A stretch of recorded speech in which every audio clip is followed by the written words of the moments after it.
Yitzchak Avinu is very much prepared to give his eldest son Esau a bracha, v'birchas Yitzchak. But as Esau returns from the Sada, he's very careful and cautious, meticulous and scrupulous to make sure that he gives the bracha only to Esau and not to anybody else. And listen to the conversation and the dialogue that takes place between the father Yitzchak and his son Esau. The Torah reports, Kumna, shva v'achla mitzedi bavur tivarcheni nafshecha. Give me to eat, says Yitzchak. You're an ish sadeh, you're an ish tzayid, you're a hunter, you're a warrior. You were supposed to bring back something for me from the field to eat. Let me see what you have brought for me. And Yitzchak waits to make sure that indeed it is Esau who's going to bring him back the food that he ordered. How is it possible, Esau, that you came back so quickly? I just sent you on your mission. How could it be that you came back so fast with the food that I am prepared to eat? Vayomer Yitzchak el Yaakov, Yitzchak says to Yaakov, Gishana v'amushecha b'ni.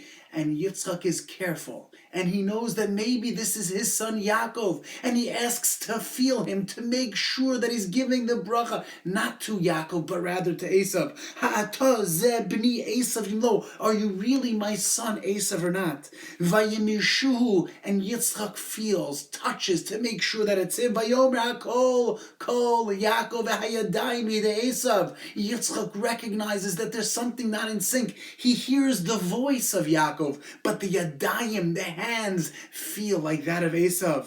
And Esau responds and says, it's me, father, give me the bracha. And still Yitzchak is hesitant to give the bracha until the following pasuk, Chav Zayin, Vayigash, Vayishak lo, and Esau comes closer. Yitzchak reaches out and he gives him a kiss. Vayarach esreach begodav, and he smells the scent of Esau's clothing. Vayivarcheu. It's not until he smells the smell of Esau's clothing, at that point, Vayivarcheu, he gives Esau the bracha. Vayomer, and says Yitzchak, Re'ei re'each b'ni kareach hasadeh. Your scent, my son Esau, is the scent of the re'ach hasadeh, the sadeh hatapuchim, the beautiful apple orchard, the smell and the aroma that exists. Asher birchu Hashem, that is blessed by Hashem. But what is it about the scent? What is it about that smell that grabs and overcomes Yitzchak? And it's that scent that is the ultimate item that elicits the bracha that Yitzchak gives to Esau. What is it? The Gemara says in Masechah Sanhedrin, Daf Lamed Zayin Amar Aleph, that really Yitzchak didn't smell. But you know what he smelled? Al tikri bigodov ela bogdov. He didn't smell Esau's bigodim, his clothing, but rather he smelled bogdov, rebels. Who are these rebels? The Gemara doesn't tell us in Masechah Sanhedrin, Daf Lamed Zayin Amar Aleph, but the Bereishis Rabbah, this pasuk tells us that it's referring to two rebels in the times of the second Beis Hamikdash, Yosef Meshisa and Yocham Ish Tzroros, two terrible rebels, anarchists, who went against the Torah and Torah values. But what's the pshat, and why is it dafka now that as soon as Yitzchak recognized and saw Bogdav, rebels, now he's prepared to bless Esau? The pshat is that Yitzchak was well aware of his two sons. He knew Yaakov Ishtam Yoshev Olim. He knew Yaakov was pious, a student of the Torah, somebody who was pensive and thoughtful and pined to connect with HaKadosh Baruch Hu. He knew Esau as a warrior, a hunter. And he knew Esau wasn't appropriate for that bracha, but he understood that he must give that bracha to Esau because Esau was the eldest. But something was holding him back from giving that bracha to Esau because it didn't fit, it didn't jive. How could he give the bracha to Esau and not to Yaakov? But as soon as Vayarach Esreach Bigodov, as soon as he saw that yes, Esau is a bogade, is a rebel, but that's only his clothing.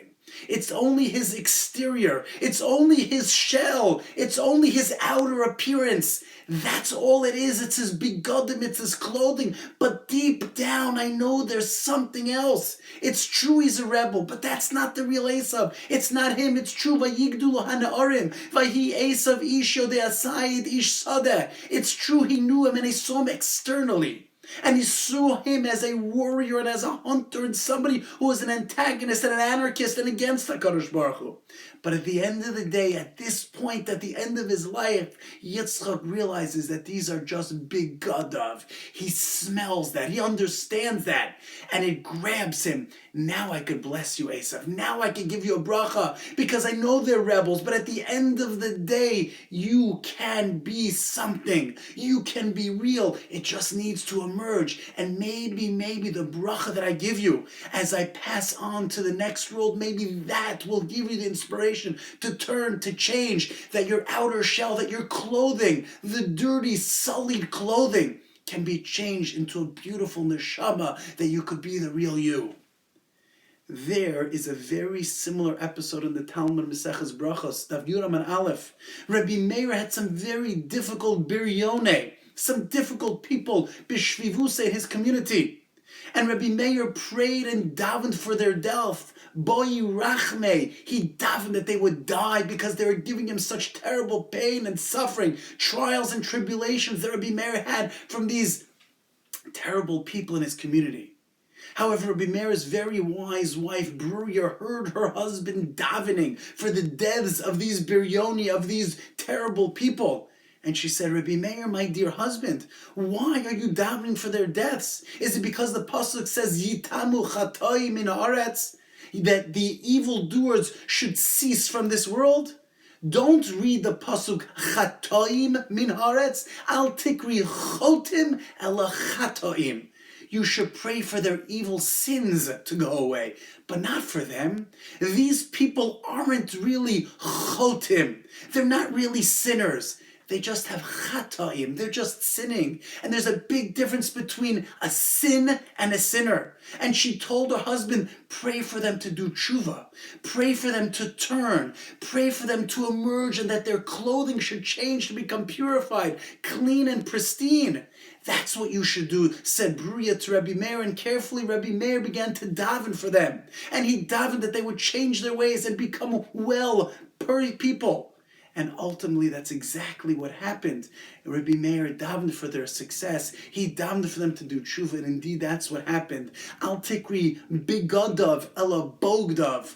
Al tikri chotim ela chatoim. We have to recognize when we see sin, and when we sin, it's not really them. It's not really me. It's my externality. It's my shell. It's not the real me. And Yaakov Avinu understands this as well when he gives a bracha to Shimon and Levi at the end of his life. And he tells Shimon and Levi, Klei chamas mecherosem. You went into Shechem, you wiped out the city. But that's not you, says Rashi. Klei chamas, it's stolen weaponry. It's a craft that's not yours. It's not really you. I know you, Shimon. I know you, Levi. You're wonderful brothers. You could be like Reuven and Yehuda. You could be like Yisachar and Zvulun. That is klei chamas. It's stolen weaponry. It's not the real you. You're different deep down. Don't become the person you're not. Become the real you. And this lesson of Yitzchak and Esau, and this lesson of Yaakov and Shimon and Levi dates back to their father and grandfather Avraham Avinu in Parshas Vayera, when he davens for the people of Sodom, and nobody is able to understand and reconcile. How could Avraham Avinu daven for them? Look how they act. Look what they do. Look at their midos. Look at the way their relationships are between human beings and between HaKadosh Baruch Hu. But Avram sees something else. He doesn't see chotim, he sees chatoim. He sees bigodim, that these are their clothing, it's their externality, it's not the real them.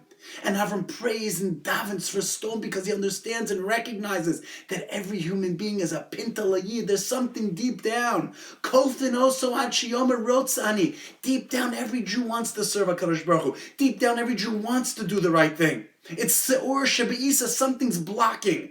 Maybe it's theologically, maybe it's some area spiritually, something physically, but deep down every Jew wants to connect to Borei Olam, to Melech Malchei Amlachim Kadosh Baruch Hu, even Esau, even the Biryone, even Yosef Meshisa, even Yaakov Mishtzros, and certainly Shimon Velevi.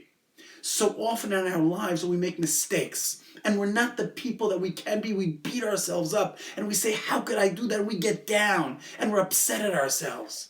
But we need to realize it's not really me. Ein adam chote elim kenichnas baruach shtus. A person doesn't sin unless a little element of shtus, of silliness, enters them. It's not really me. And it's for that reason after we say ashamnu, we say bogadnu, we have rebelled. But rebellion means it's my begodim, it's bogdav, it's my externality. HaKadosh Baruch Hu, it's not really me. Bogadnu, my begodim, it's my clothes, it's my externality. My neshama is a chelek elokam mimal. I'm different. I'm not that sinner. I may have sinned, but I'm not a sinner. And it's so important, psychologically, emotionally, spiritually, to recognize, not to get down. It's so normal and natural for a human being to become depressed when sinning, when making a mistake, when not acting properly to a friend, a family member, a spouse, when my Shmon Esrei is not the way it should be, my Shema is not the way it's supposed to, not the way it's supposed to be. It's not really me. Get up and get there. You could do it again. Bogadu, it's my begodim. It's the Esau within me, but it's not really me. And when we see other people that also sin, let's look at them differently and say, you know what? I see deeper. It's just their clothing. It's exterior. It's their begodim. It's their clothing. But look a little bit deeper. It's somebody different. The greatest rabbeim, the greatest teachers, the greatest parents are able to see a child and a student, and they say, I see something much more. I see much more than what meets the eye. There's something much more blissful. There's something so much more creative. There's something so much more perfect about you, and I know you could do better. I know that's not really you. I know you could achieve. I know you could climb. I know you've made a mistake, but that's not really you. It's Esau. Deeper down, Esau is so much smarter, so much wiser, so much kinder. It's the begodim. And that's what Yitzchak Avinu smells. And that's why Vayivarcheu. Because at this point in his life, he says, it's begodim. Vayorach esreach begodav vayivarcheu. He smells the begida. He smells the rebellion. He smells the clothing. It's externality. It's not really you, Esau.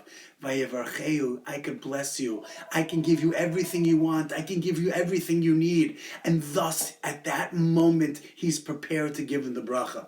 In the Sefer Vihigarata from the famous Maggid Rabbi Yaakov Galinsky, he tells the story that he was invited to speak in a prison with inmates that he said deserve to be behind bars.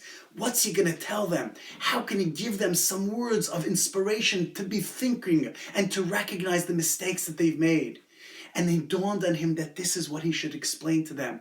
That it's their begodim, it's their externality. Yes, you made a mistake and you were wrong and you didn't do what you were supposed to do, but you could fix and you could change.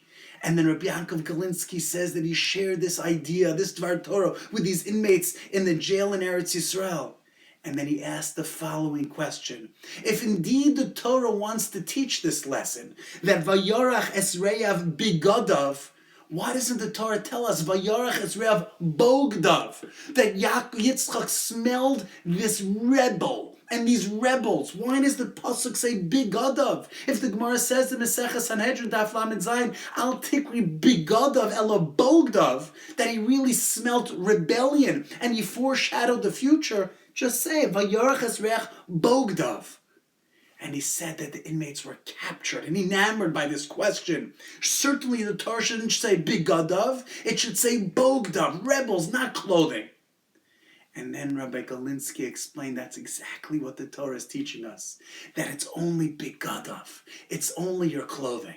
It's only that externality that has sinned. It's bigadav, and that's why the Torah tells us that Yitzchak smelled his clothing, because it wasn't really him. It wasn't really the true neshama. It wasn't the chelek elokam imal. It's true bigadav meant bogdav. But what Yitzchak smelled is only clothing, and that's why he was able to bless Esau, to see deeper into him. You could read stories, biographies of the greatest pedagogues and teachers and rabbeim.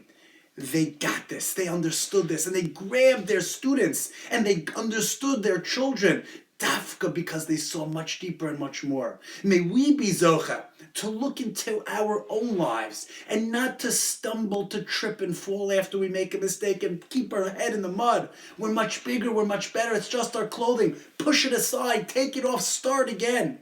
And when we see other people who are sinners, don't judge and don't say bad, evil, wrong, sin. say there's something else. They're not there yet, but they could go much greater. That's the lesson of Esau. That's what Yitzchak saw in Esau. That's what Bruria saw in the Biryone. That's what Yaakov saw in Shimon Velevi. That's what each of us need to see in ourselves, and that's what we need to see in others. Wishing you a good Shabbos.